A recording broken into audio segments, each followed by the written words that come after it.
your daily real estate syndication show. I'm your host, Whitney Sewell, where our guests today, they're analyzing over 800 deals or opportunities a year. And I wanted to know, what are they looking at right now? Are they buying? What's their plan right now? And Joe Berko, he shares just that. He's nationally recognized inspirational entrepreneur with over 25 years of success.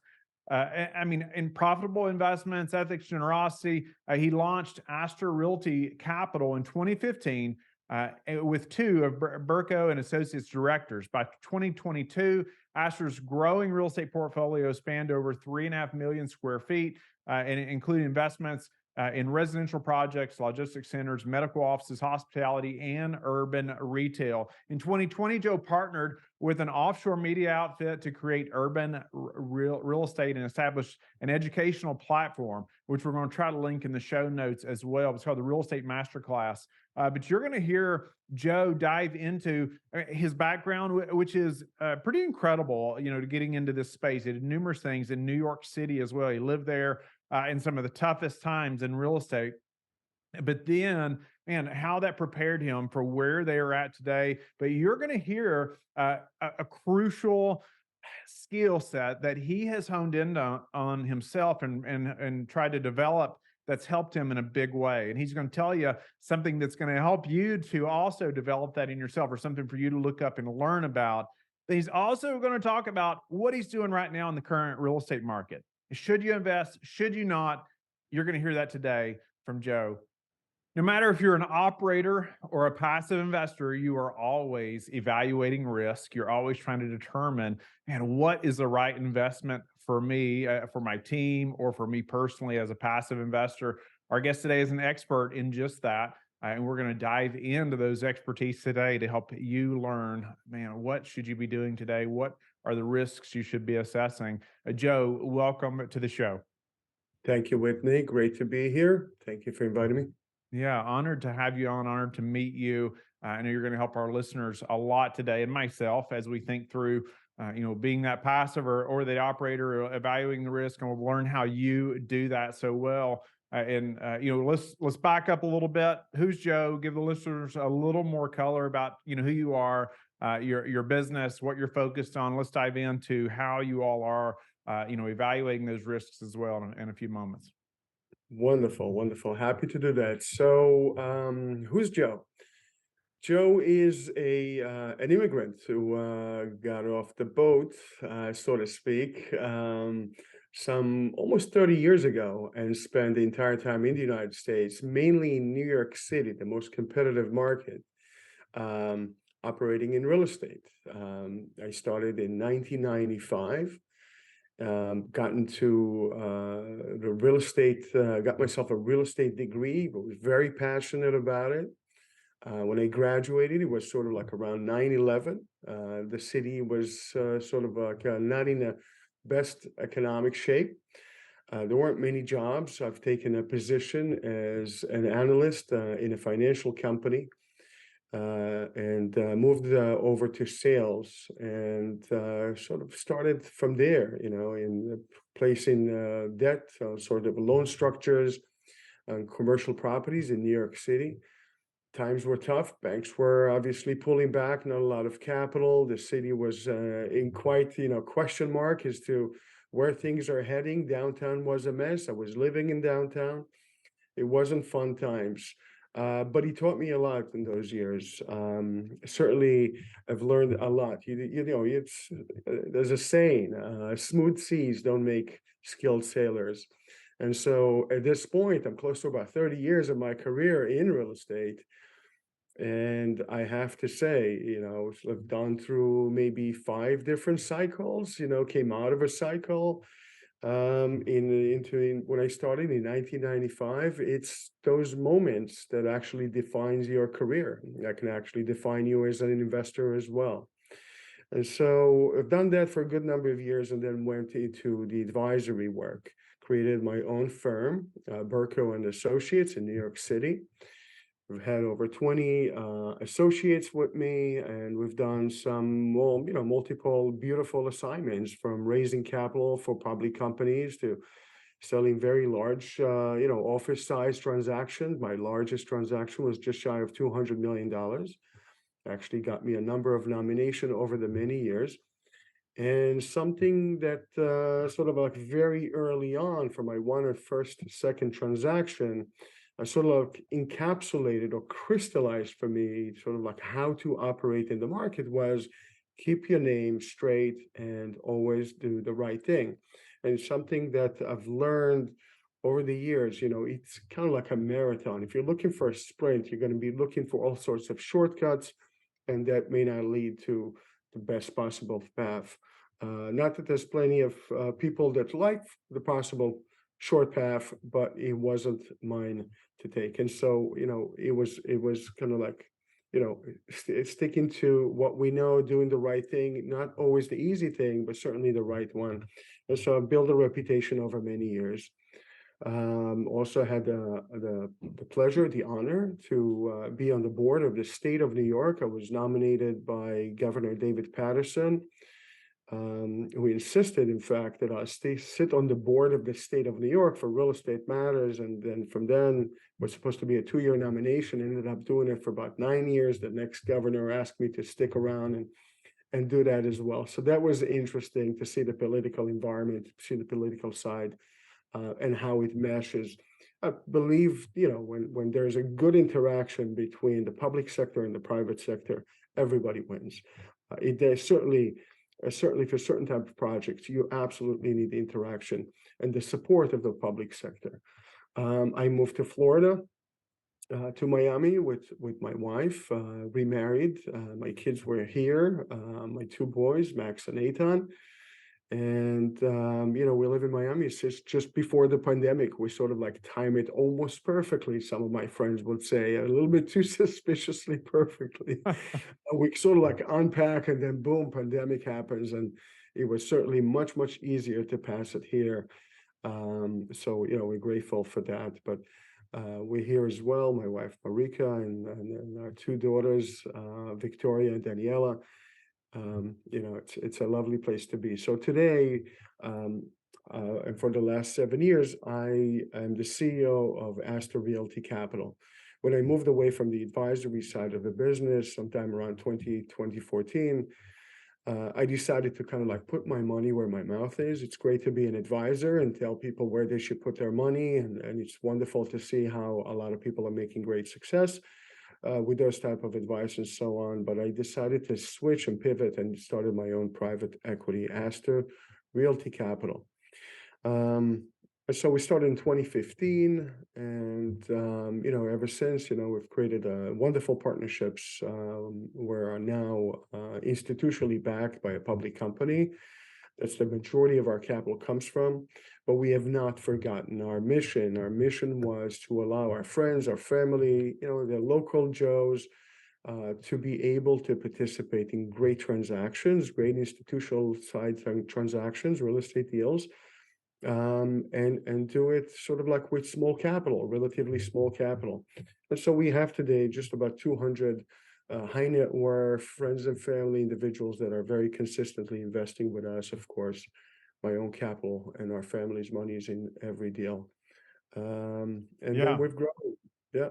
That's awesome. I appreciate the color and just how you got to where you're at today, and numerous things that were in your path that helped really train you, right, to bring you up to where you're at now. Not just 9/11 and being in that town, working there in real estate while all that was going on, and then you took an analyst position, and then you started placing debt and all these things. You created your own advisory firm. I love the Right. experience, right? The training that really you took on as as you grew in this type of business. One thing I wanted to jump into though is even said before we were talking about before we started recording that you claimed as your superpower, and I feel like I personally want to learn from you in this, and I want the listeners to think about this as well, and how Mhm. important this skill is that you elaborated on before we even started recording. I thought it was so unique because it's not. I think I agree that it's so important. However, it's not talked about very often, right? The importance of this. And so, let's dive in there first, and I want to get into some of the, the risk mitigation and some of those things that you're looking at right now. as you're analyzing deals, 'cause, you mentioned y'all are looking at like 800 projects a year and certain things y'all are going through. And so I want to get into that, but I felt like this superpower is so important. And you're in the business of private equity, right? And most of us are raising money, right, from investors, and we're doing all kinds of different things in this business. And I felt like this superpower is something that I want you to elaborate on.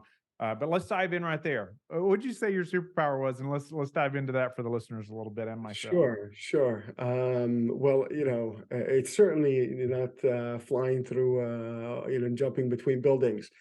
I think my superpower is I thought that's my what they do in New York. What? we tend to do it. In certain businesses, you kind of have to. Um, and my superpower is the ability to listen. So I listen very, very intuitively. And that might sound kind of like trivial. Everybody thinks they're listening, but we don't. We kind of like, when people speak, we're already kind of like formulating our question in our heads, and that's not quite listening, right? And so in my business, in the private equity, we choose partnerships. We choose partnerships every day, so we can analyze the risk. We really are great at analyzing risk. We manage, really well markets and conditions and externalities. By the way, the one thing I don't want to manage is political risk. Okay, we're kind of like divesting away from areas where we can manage political risk, but that's a different conversation. But our job is to make a bet on who we're putting the money with. We're creating joint venture partnerships, and so I typically look at it from a what I call the triple C, right? What sort of collateral do I have? So that's, we go into our analysis. What sort of collateral do I like? The market? Do I like the asset class? Is that the right asset class? Am I building a luxury in an area that I shouldn't? Is there oversupply of certain what is the demand factors, that sort of a thing. So we can manage it fairly well, and that's what we're doing, and we're doing plenty of that. And then I look at the credit. Can I actually get bank financing? Can I raise capital for this type of a deal? Is there a demand from investor side, from institutional side to this type of a product, and understand it from that point. And then the part that people tend to miss because they're so highly focused on the real estate, highly important, they're so highly focused on making sure that they have the capital, they miss the character. The triple C is essentially collateral, credit, and character. And for me, the character is probably the most important part. And the character is not tangible thing. It's not empirical data that you can put your finger on. See, I came from New York City, and I've done probably over 400 transactions, been involved with probably over 1,200 transactions as an intermediary between banks and borrowers, as an intermediary between sellers and buyers. I've always kind of like seen the best of people, but unfortunately also seen the worst in people. And so over time, in this market, New York City, which is really the most competitive market in the world, you learn to listen. You learn to intuitively listen, like really pay attention, because people will tell you everything you want to know. Everything you want to know. You just got to ask, be able to be focused, ask the questions, and let them speak. Listen. Don't interfere. Don't finish the sentences. If somebody left a sentence that is kind of like open for your own interpretation, and we do that a lot, we finish sentence, we don't even pay attention to that. You'll say something that's a little bit convoluted to continue the conversation. I'll finish that sentence in my head. Explain to me what you meant. No, don't do that. Be clear. Be clear what the intent is of on the other side. And so I've developed that skill very, very carefully. And today it serves me well because we deploy anywhere from $60 to $100 million annually with multiple partners on multiple projects. We're managing over 3.7 million square feet on multiple states and multiple cities, multiple markets, and we deal with multiple individuals. And the conversations, okay, before we actually make decisions, and of course we also rely on other data, but the conversations itself are key element for me to make an investment or to choose to walk away. Speak to any ways that you can grow in that, right? Learn or create that skill set I know experience is a big deal, right? I mean, there's nothing like actual experience, but Mhm. are there ways that you've kind of perfected that craft outside of actually having those conversations and just from experience? Absolutely. Go and pick up some books, and I like to listen to books. I travel a lot, so I listen to books when I travel, especially when I fly. But NLP is a very, very important tool. Neuro-linguistic programming. Pick up anything you can pick up about NLP. Neuro-linguistic programming. Understand who you're speaking with and what's the body language. But think about communication between people, right? It's interesting that communication is divided into three major categories, right? The body language, the tonality, right? The tone of voice, and the spoken word. Everyone's focusing only on the 7%. The 7% in our read for our conversation is only the spoken word. 93% of everything else in your communication, we're animalistic, right? 93% is your body language and your tonality. So think about it. We, as the human race, it started communicating ages ago. Our DNA has already been designed. Language came much, much, much later. And so we are communicating without communicating. And a lot of us forgot to pay attention to that side. But think about a sentence. You could say something and mean the exact opposite thing. I'm not, I'm not hungry. I'm not hungry, right? I'm not angry. I'm not angry. It says the exact same thing, right? But it means very, very different. And so that's kind of like on a very surface level. It goes much, much deeper than that. And I don't want to confuse the audience with it, but I highly recommend NLP, neuro linguistic programming. Pick up some books, learn about this, and it's fun. It's fun to communicate with people and to see how people truly communicate. What is it that they're trying to hide? What it is they're not comfortable in sharing. All this information is available to us, especially in business. You have to listen to that. And secondly, intuition. Listen to yourself, listen to your intuition. If you're sitting in a comfortable environment, if you're talking to a partner, a friend, a banker, it doesn't matter. You'll have a feeling, you'll have a sensation. If the sensation is negative, uncomfortableness, your shoulder perks up, your body, your mind are communicating to you something here is not right. Something is not right. Pay attention. Sometimes you come into a meeting and the meeting is just fantastic. The vibe is just great. You get each other. Okay. There's a lot of other tricks we can go to, which we're not going to do now. Yeah. But there's so much of that. And that type of communication is extremely important. So I highly, highly recommend NLP. You've piqued my interest. I want to look it up myself and learn more. I Sure. agree with you. All those things can tell you so much. Used to be a police officer, and those things really mattered to us, right? Every time you're getting out on the roadside with a different individual, or as a federal agent as well, you're always Yeah. analyzing body language. You're always watching what they're doing, right? Right. Outside of what they're saying, you have to be paying attention. And it means so much. Their body language is telling you, what are their hands doing? Where are their hands? What are their shoulders doing?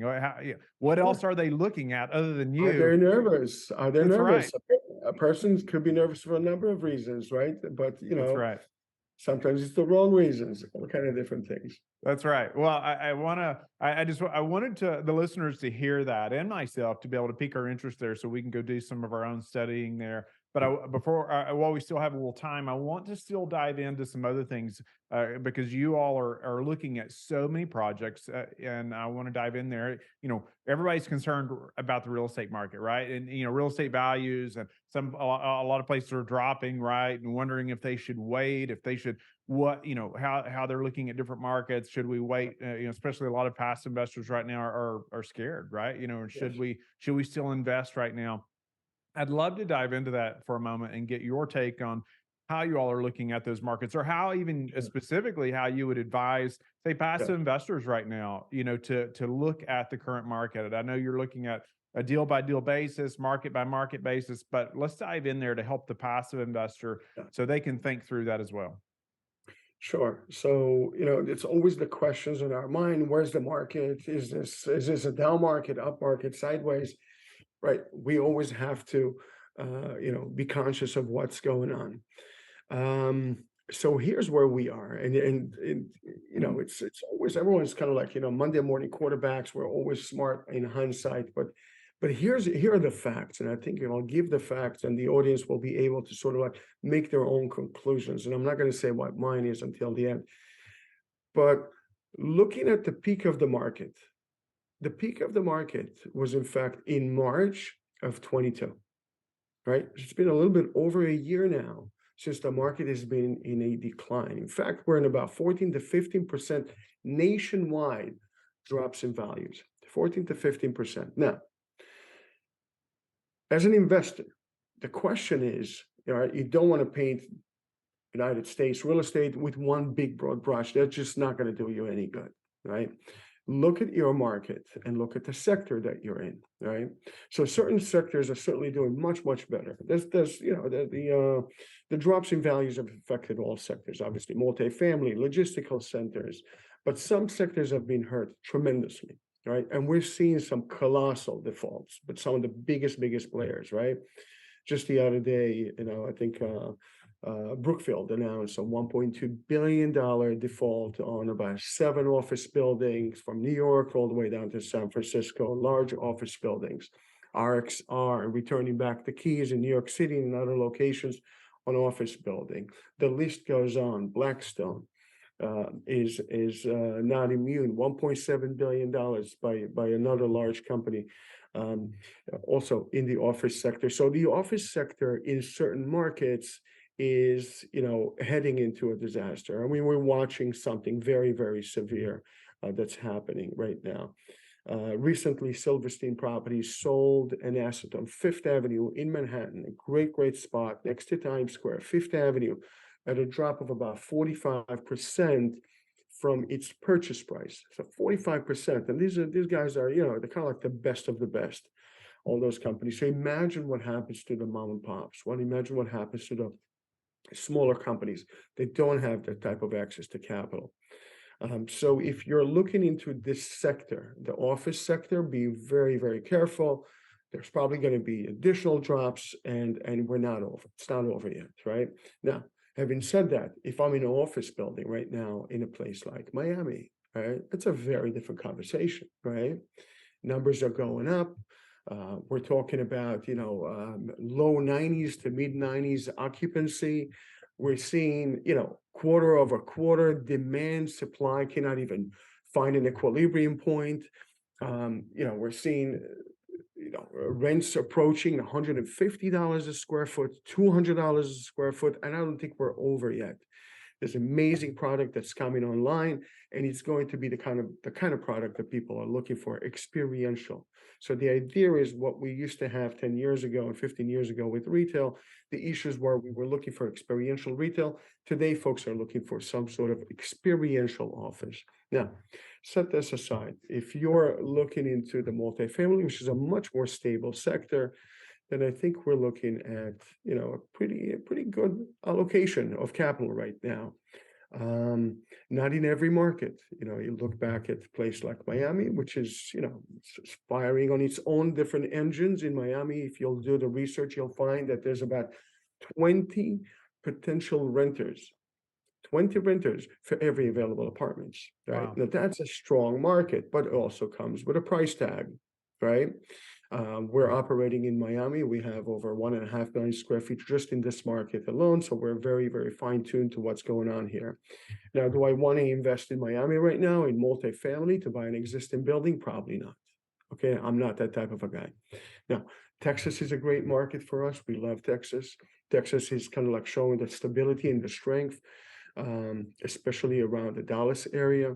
But it depends on what sort of a sector and where you are. If I'm in Austin, I would probably stay away. Austin is seeing too much supply, and then we're seeing drops. If I'm in residential, in Phoenix, Arizona, and the surrounding area, I'll probably stay away. In Phoenix, we want to be in hotel. In fact, we are building right now. We're participating in the first non-gaming Caesar in the Scottsdale's market. So, the ADRs and the matrix and the fundamentals of the hospitality, lifestyle hospitality in Phoenix, Arizona, and specifically in Scottsdale, are we breaking records? So it depends where you are. You have to be very conscious of what's the supply demand drivers and what's sort of like what's coming. Now, nobody has a crystal ball. I don't think that we're at the bottom. Absolutely. I'm sorry. Let me rephrase that. I think we're reaching the bottom. Okay. With a 15% drop, I think we're reaching the bottom. I believe that we're still going to see some drops. Certain markets, absolutely yes. Other markets, not yet. Miami has not seen, Miami-Dade, south of Florida in general, is not seeing the drop yet. However, it's coming. And why do I say it's coming? Because we're seeing drop in activity. There's a drop of about 40 to 47%, depends on which market you're looking at, in activity of condo sales and home sales. We haven't seen the drops in prices yet, right? There's a lot of capital that's coming to Florida, specifically to the south of Florida, and we're expecting to see some sort of a break, some sort of a give, right? Because it's always supply and demand. A drop of nearly 50% in activity without a drop in price means that the drop in price is sure to happen. Now, I'll give you something from my years in this market and about cycles in general. In New York City in 2007, we were like in an unwavering, we were talking about a party that was going on. Nevada, Arizona, everywhere was dropping. Florida dropping. Everything was dropping quite significantly and quite fast. New York City, not a beep, nothing. We were still moving. Transactions were almost at volume 2007, and we know exactly what happened about a year after in 2008. So I'm sitting and I'm looking at the Florida market and I'm thinking, this is for me 2007 New York City. All right. Florida, it's coming. I don't know if it's going to be a very deep drop, but just like in New York, we were the last to come into the recession. We were the first to come out, and I think that that's what will happen, both in Texas and in Florida, South Florida specifically. And so, as an investor, where do I want to be? Well, opportunities are coming, and for the most part, opportunities are here. And those opportunities are essentially coming because banks are pulling back, right? Think about it, an investor, right? You have less capital available to you, right? Less sources of capital. If you look at, on a larger scale, the CMBS market has pulled back. It's down to about 25% of activities in the last 10 years, right? So there's less of that. Regional lenders, national lenders are pulling back significantly. 57% of all lenders are saying that they're tightening their underwriting criterias. And so there's less of that available. People need capital. And it's really at the bottom line, like Milton Friedman, the great economist, Milton Friedman once said, it's all about the money supply. And what we're seeing is a retraction of the money supply. There's a lot of fear. For me, this is the bottom or close to it. We'll probably have another 5% to go. Certain markets, there's going to be a bigger drops, but depends on where you are. This is the time to look. We were disciplined for the last 10 months, right? Since the summer of 22. We're seeing erosion coming, erosion of values coming. We're very, very disciplined to stay away from the market. We've spent a lot of time on asset management, looking into deals, but not transacting for about 10 months. It's not simple. But we're starting to see deals come back, and we're starting to see a lot more opportunities. As an investor, I urge you all to start paying attention to the market and start getting ready. Get your dry powder and start getting ready, because opportunities are now, and it's not going to last for too long. The market's been correcting themselves. This is not 1995. This is not the 1980s. Markets are correcting themselves super quick, and by the time you'll turn around, and if you're waiting for the headlines at the Real Deal magazine or Forbes, it's going to be a little bit too late. So jump in now, be ready to deploy, be ready to participate, because the opportunities are now. And folks that are ready, well, they scoop them up. So get ready. No, that's well said. I wish we had another hour to talk just about that, but we don't, unfortunately. Looking back over the last, let's say 10 to 12 months for us, it's been really slow, just almost no acquisitions. And in the moment, it's kind of discouraging, right? But looking back now, I'm so thankful, I am thankful that for how that worked out. And, we just couldn't find anything that made sense. And I'm thankful we didn't think anything made sense. So, but looking forward, man, it is hopeful, and I'm excited about the opportunities that are ahead, like you're talking about. But Mhm. I wanted to, we're going to have to move to a few final questions in just a moment, but I wanted you to elaborate on one thing that you said as well, because you just briefly hit it earlier. But you said, moving away from places that you cannot manage political risk.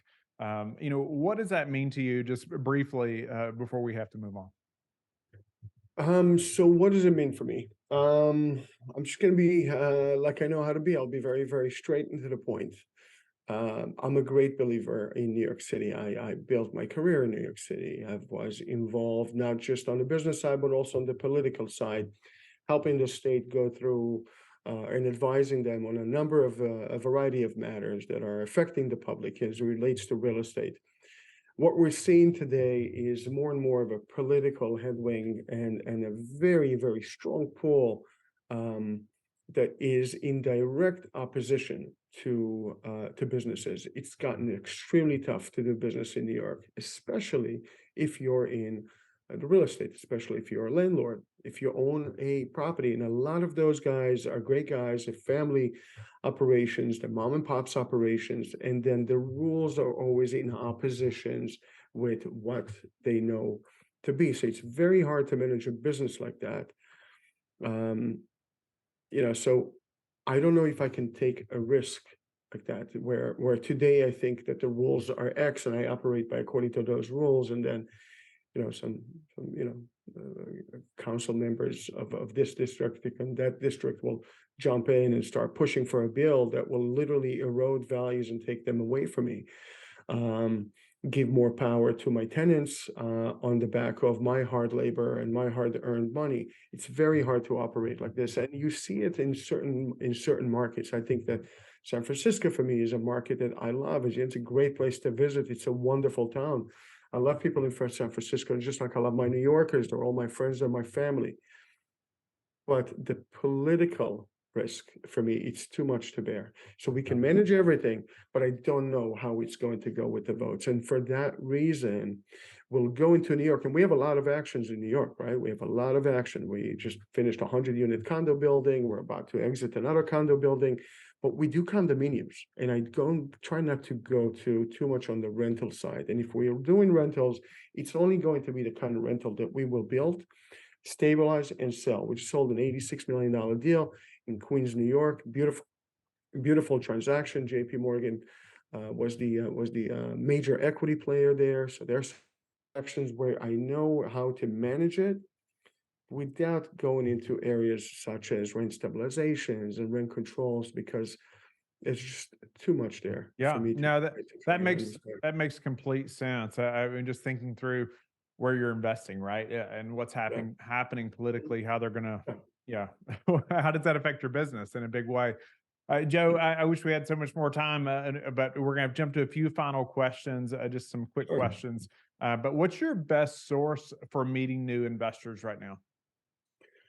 My best source of new investments in investors. I signed up with a few groups that I think are quite fascinating for me. So the majority of our investments, of our investors today are sort of like word to mouth. One friend brings another, and Sure. so on. We've never been very big on social media when it comes down to it. We sort of like relied on the capital that we were able to bring on institutional sides, and that's always been plenty. And then we always leave a side traction, side amount for our friends and family and the high net worth individuals.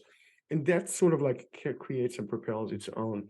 But we teamed up with the Family Office Club. Now, it's a very interesting group of guys. It's a national group of guys, great people, and they tend to sort of like congregate to bringing in family office members, private equity like ourselves. I meet a lot of folks looking for capital, and also groups that are looking to deploy capital but are not sure who to deploy it with. So I think those guys are great. I've also teamed up with a private equity club called JT Fox. Okay, so those guys are also fantastic. They're super dynamic. I really enjoy being part of it. Sometimes they pitch all sorts of deals, and when they pitch real estate deals, yeah, I get to participate more and bring my 2 cents of advice. So I love these guys. So they're pretty amazing.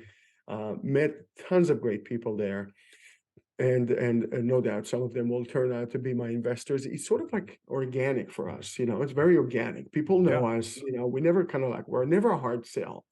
When I offer my investors over 20% a year on a consistent basis, I don't have to hard sell. If this is not for you, maybe something else is, right?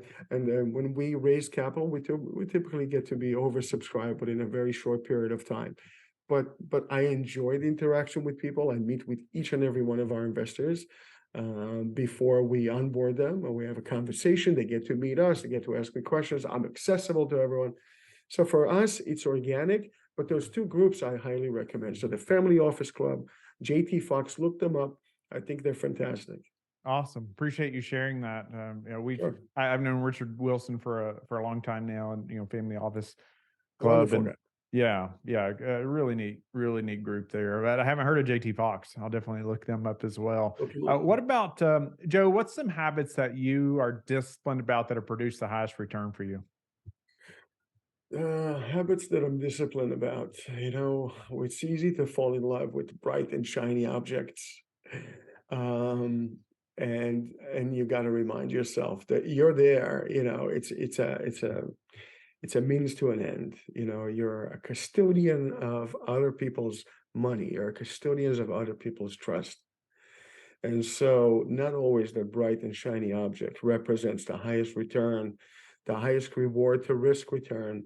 And so you really, really got to kind of hold yourself tight. I know the rendering looks wonderful and we all want to have a piece of this city and we'd like to enter there. And we've been sort of circling around that particular, geographic area for over 2 years, but it's not it. And we have to wait. And so saying no and knowing to say no and saying a quick no, I think is a fair approach to things. So my discipline comes around making sure that we don't go after bright and shiny objects. We go after something that is solid, right? Solid return and and preservation of capital, which is really our most important element here. Yeah, ability to say no. That's important. That's hard for me as well. What about how do you like to give back? How do I give back? I started in the pandemic in 2020. I started a real estate education course called the Real Estate Masterclass. Very quickly it became a national disruptor because I've done something very, very unique, very special. I went out to my contacts. Some of them are the biggest real estate players. I'm humbled to say, folks like Sam Zell, folks like Ethan Penner, and those of you who don't know Sam Zell, Google it immediately. If you're in real estate, you don't know Sam or you don't know Ethan Penner, Google it immediately. Now, let me go into it anyway. So Sam is the kind of like the godfather, I call him, of real estate transaction. He transacted the largest real estate deal in the history, probably of private equity, but certainly in the history of real estate, $39 billion.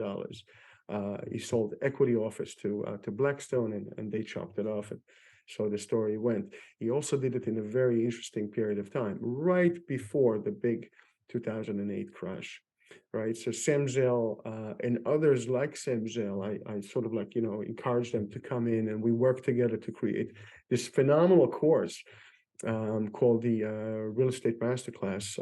I've done it together with a partnership with a group called Urban. And so that's sort of like my way to give back. Education, teach a man how to fish is a little bit better than giving somebody a fish, right? I know it works backwards also, but that's my give back.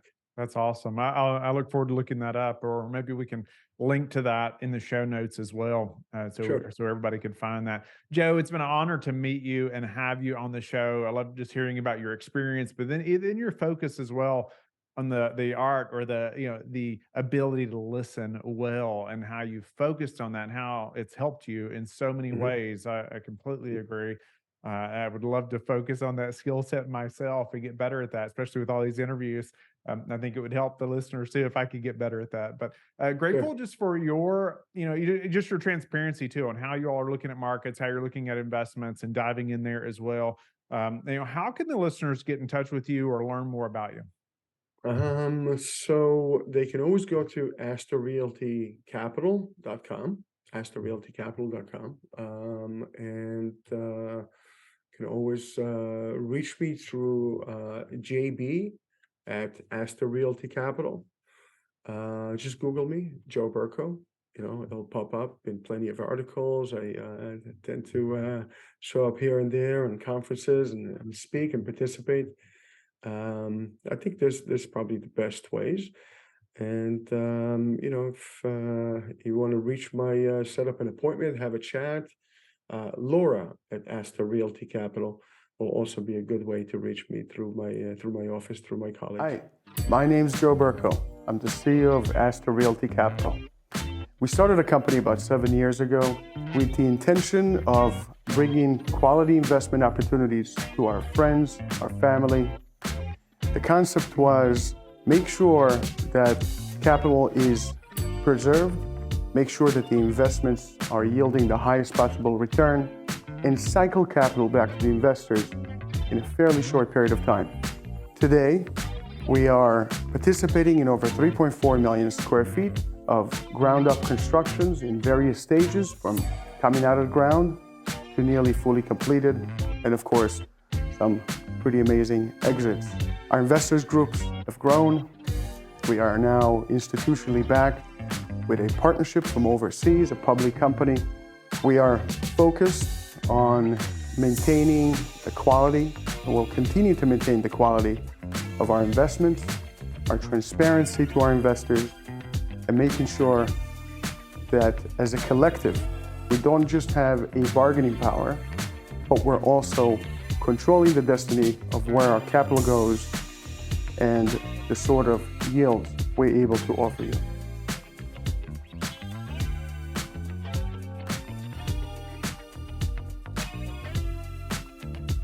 You work hard for your money. It's time to let your money work just as hard for you.